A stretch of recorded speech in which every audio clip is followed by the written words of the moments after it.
दोस्तों, जापान दुनिया का वो देश है जहां लेट होना क्राइम माना जाता है और जल्दी करना और भी मेजर क्राइम माना जाता है। यानी टाइम को लेकर जापान दुनिया भर में सबसे पंक्चुअल देश है। लेकिन इस देश में एक बार जब एक ट्रेन महज 53 सेकंड लेट हुई तो इस ट्रेन ने 107 लोगों की जान ले ली, जिसके बारे में जानकर दुनिया के होश उड़ गए कि कैसे 1 मिनट की देरी की वजह से 107 लोग मर गए। दोस्तों, ये कोई फिल्म की कहानी नहीं है बल्कि जापान की असल कहानी है। जी हाँ, और वो भी जापान के सबसे बड़े शहरों में से एक क्योटो शहर की, जिसके बारे में अगर आपने सुना होगा तो आपको याद होगा कि जब जापान के प्रधानमंत्री शिंजो अबे भारत के दौरे पर आए थे तब मोदी जी ने अपने संसदीय क्षेत्र को जापान के इसी क्योटो शहर के तर्ज पर डेवलप करने की बात की थी।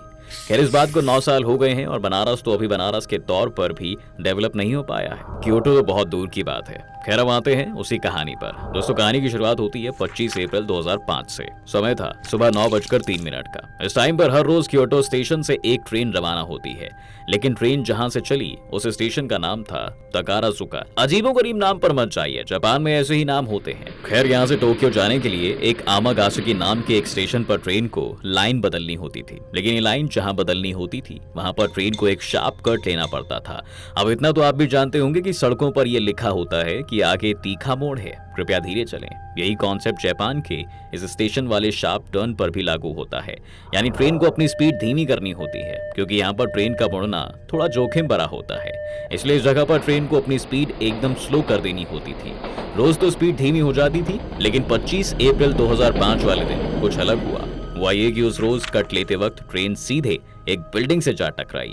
ये दुर्घटना इतनी भयानक थी, जो ट्रेन हिंदी के पूर्ण विराम और अंग्रेजी के आई की तरह दौड़ रही थी, वो बिल्डिंग से टकराकर अंग्रेजों के एल और गणित के परपेंडिकुलर की तरह हो गई। पहले 2 डिब्बे तो बिल्डिंग के अंदर ही घुस गए थे बिना बिल्डिंग के एंट्री पास के। लेकिन दुखद ये था कि इस हादसे में ड्राइवर के साथ ही साथ 107 लोगों की मौत हो गई थी। अब ऐसे में जब बारी आई जांच की तो हर जांच की तरह इसमें भी गलतीबाज आदमी की तलाश जारी की गई। लेकिन असल में जिसकी गलती थी वो तो उसी हादसे में भगवान को प्यारा हो गया, यानी कि ट्रेन ड्राइवर। खैर, बात अगर इन्वेस्टिगेशन की करें तो जापान में चूंकि ऐसे ट्रेन हादसे होते ही नहीं है, इसलिए ऐसी कोई जांच टीम पहले से नहीं थी, लेकिन बाद में बना ली गई ताकि सरकार मुआवजे बांट सके।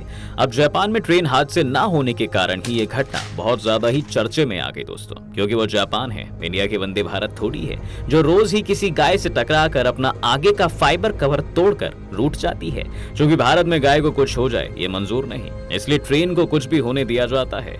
लेकिन जापान में भारत से बिल्कुल अलग पूरा सिस्टम इस तरह तैयार किया गया है कि कोई भी टेक्निकल फॉल्ट आए तो इमरजेंसी ब्रेक्स ट्रेन को अपने आप रोक दें। लेकिन इस सिस्टम में एक चीज का ध्यान नहीं रखा गया था और वो थी इंसानी गलती। जाहिर सी बात है दोस्तों, जब एक ड्राइवर ट्रेन के लिए जिम्मेदार बनाया गया है तो उससे गलती तो हो ही सकती है। और इस मामले में शुरुआती तहकीकात में सारी गलती ड्राइवर की ही लग रही थी। लेकिन अगर आप इस मामले को गौर से देखेंगे तो आपको पता चलेगा कि यामागासी की ट्रेन हादसे की एक वजह वक्त, जापान के कल्चर में समय की पाबंदी की सनक भी था। तो हुआ ये कि उस रोज जब ट्रेन तकाराजुका स्टेशन से 9:03 पर रवाना हुई वो पहले से लेट चल रही थी, क्योंकि ड्राइवर ने स्टेशन पर रेड सिग्नल का ध्यान नहीं रखा और ट्रेन का ऑटोमेटिक ब्रेक ऑन हो गया। इस चक्कर में ट्रेन 15 सेकंड लेट हो गई। इसके अगले स्टेशन पर भीड़ के चलते देरी बढ़कर 50 सेकंड के लगभग हो गई, जिसने ड्राइवर की घबराहट को और बढ़ा दिया। इस घबराहट का कारण भी था क्योंकि जो कंपनी ट्रेन चलाने के लिए जिम्मेदार थी उनकी ये सख्त हिदायत थी कि किसी हालत में ट्रेन 28 सेकंड से ज्यादा लेट ना हो। अब कंपनी की हिदायत थी तो ड्राइवर के पास और कोई रास्ता भी नहीं था। इसीलिए चाल बराबर दूरी बटे समय, यानी कि speed is equal to distance oblique time के फॉर्मूले पर पूरा जोर देते हुए तय दूरी पर पहुंचने के लिए, वो भी राइट टाइम पर, तो उन्होंने ट्रेन की स्पीड तेज कर दी। फॉर्मूले पर अमल करने की वजह से ही स्पीड तो तेज हो गई, लेकिन ड्राइवर की गलती करने की शुरुआत भी हुई।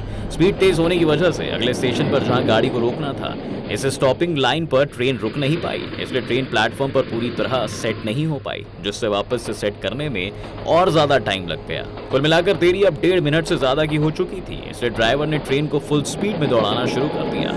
अगला स्टेशन था आमागासुकी। जैसे पहले बताया, यहाँ लाइन बदलने के लिए ट्रेन को एक तीखा मोड़ काटना था, जिसके लिए स्पीड कम करनी बहुत जरूरी थी। लेकिन देरी के डर से घबराया हुआ ड्राइवर वक्त पर स्पीड कम नहीं कर पाया। जहाँ ट्रेन को 70 किलोमीटर प्रति घंटे की रफ्तार से चलना चाहिए था, वो 116 की स्पीड से चल रही थी। इसी वजह से ट्रेन सीधे जाकर बिल्डिंग से टकरा गई और हादसा हो गया। अब दोस्तों याद होगा आपको सारी गलती ड्राइवर की लगेगी, लेकिन इस हादसे का कारण सिर्फ वो नहीं था, एक कारण और भी था। जापान का एक वक्त की पाबंदी को लेकर सनकीपन की हद तक चले जाने का कल्चर। जी हाँ, भारत में जहां हम कई बार मेट्रो के लिए 20-20 मिनट इंतजार करते हैं, जापान में पूरा सिस्टम इस तरह तैयार है कि 1 मिनट भी बर्बाद ना हो पाए। लोगों को ट्रेन बदलनी हो तो एक से उतरते ही तुरंत दूसरी तैयार होनी चाहिए, लेकिन इसलिए एक ही स्टेशन पर आने वाली कई ट्रेनों के बीच कई बार मिनटों का फासला रखा जाता है, जिसके एक एक सेकंड का महत्व काफी बढ़ जाता है। जिस ट्रेन का हादसा हुआ उसे चलाने वाली कंपनी तो इससे एक कदम और आगे थी। जेआर वेस्ट नाम की इस कंपनी में नियम था कि एक बार किसी ड्राइवर से देरी हुई या कुछ भी गलती हुई तो उसे दोबारा ट्रेनिंग के लिए भेज दिया जाएगा।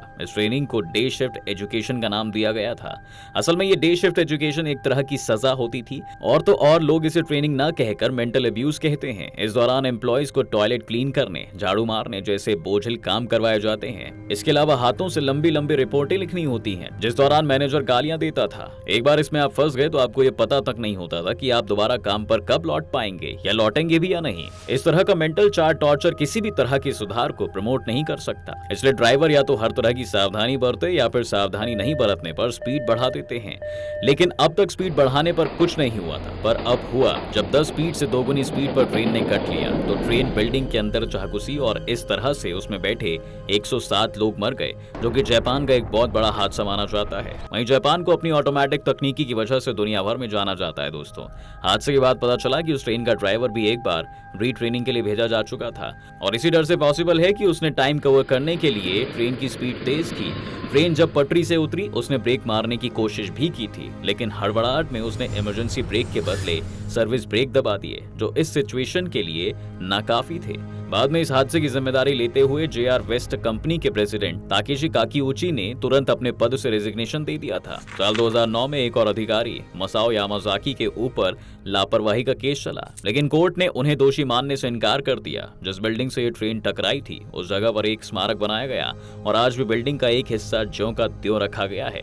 ऐसे में समय पर पहुंचने की पाबंदियां भी कितनी खतरनाक हो सकती हैं। जापान का यही हादसा सबसे बड़ा एग्जाम्पल है। अब आप सोच रहे होंगे कि ऐसा सिर्फ जापान में ही होता है, लेकिन आपको बता दें दोस्तों कि आजकल फूड डिलीवरी से लेकर के ग्रोसरी डिलीवरी करने वाली कंपनियां भी इसी तरह के कॉन्सेप्ट को अपना रही हैं। ऐसे में डिलीवरी पार्टनर जो टाइम पर डिलीवरी नहीं पहुंचा पाते हैं उनका इंसेंटिव काट लिया जाता है। इसी डर से ही वो रास्तों पर पूरे घबराहट में गाड़ियां चलाते हुए दिख जाते हैं, और इसके कई नुकसानदायक रिजल्ट भी देखने को मिले हैं। इसलिए टाइम पर आना सही है, लेकिन किसी को इस बात के लिए इतना मजबूर नहीं कर देना चाहिए कि वह टाइम पर आने के लिए दुर्घटना से हाथ मिलाने को तैयार हो जाए।